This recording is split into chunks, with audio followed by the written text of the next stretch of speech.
light, welcoming even, but yet his reflection turned into weeks, a palpable dark.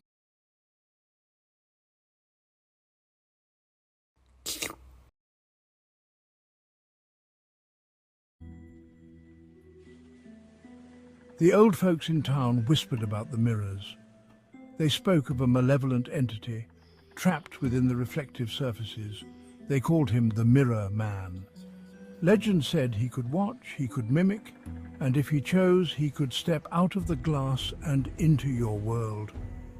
Most dismissed it as folklore, a campfire tale to frighten children. But some stories, even the most outlandish, hold a chilling grain of truth. David and Sarah, a young couple seeking solace from the city's clamour, stumbled unknowingly into the legend's heart. Drawn to the solitude of Ashton Falls, they found a charming, albeit isolated town, nestled amidst rolling hills and whispering pines. The old Victorian house on Hollow Creek Road, with its elegant bones and forgotten grandeur, called to them. They were oblivious to the shadows that lurked within its walls, hidden beneath layers of paint and time. Ashton Falls was a town steeped in shadows, both literal and metaphorical. Ancient oaks, their branches heavy with age, cast long skeletal fingers across the narrow, winding roads. The houses, mostly Victorian relics from a bygone era, stood like watchful sentinels, their paint peeling, their secrets well kept. The townsfolk were polite, welcoming even, but there was a reticence in their eyes, a guardedness that spoke of secrets best left buried. David, ever the optimist, revelled in the town's quaint charm. He embraced the peace, the quietude that enveloped them like a comforting blanket. Sarah, however, felt a growing unease. There was a stillness to Ashton Falls that bordered on eerie, a silence that seemed to hum with unspoken words. She couldn't shake the feeling that they were being watched, their every move scrutinized by unseen eyes. Their new home, a testament to faded glory, stood at the end of Hollow Creek Road, shrouded by a veil of ancient trees. Sunlight struggled to penetrate the dense canopy, casting the house in perpetual twilight. Inside, the air hung heavy with the scent of damp wood and the lingering memories of lives lived and lost. Mirrors, remnants of a bygone era, adorned the walls, their surfaces reflecting distorted images that seemed to shift and change with the flickering candlelight.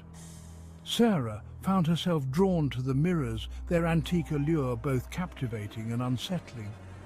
She'd catch glimpses of movement in the periphery of her vision, fleeting shadows that vanished when she turned to face them directly. David, ever the pragmatist, dismissed her concerns as tricks of the light, the product of an overactive imagination. "It's an old house, love," he'd say, his voice soothing, reassuring. They creak and groan, and the shadows play tricks on the eyes.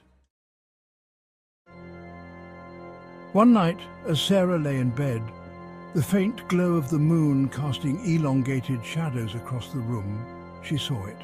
David's reflection in the antique vanity mirror across from their bed moved independently. He was supposed to be asleep beside her, his breathing slow and steady. Yet his reflection stood, a sinister grin twisting his lips, his eyes cold and calculating. Terror, icy and paralyzing, gripped her. She wanted to scream, to wake David, but her voice caught in her throat, a strangled gasp escaping her lips. The figure in the mirror turned its head, its eyes, cold and lifeless, locked onto hers. Then, as quickly as it appeared, it was gone. David stirred beside her, his mumbling a counterpoint to the frantic pounding of her heart. She told herself it was a dream, a figment of her imagination fueled by the oppressive atmosphere of the house. But deep down, a seed of doubt had been sown, and that seed, watered by fear, was beginning to sprout. Section 5. A palpable darkness. As the days turned into weeks, a palpable darkness seemed to seep into their lives, casting long, chilling shadows over their once bright love. David, once the epitome of warmth and light, grew increasingly distant,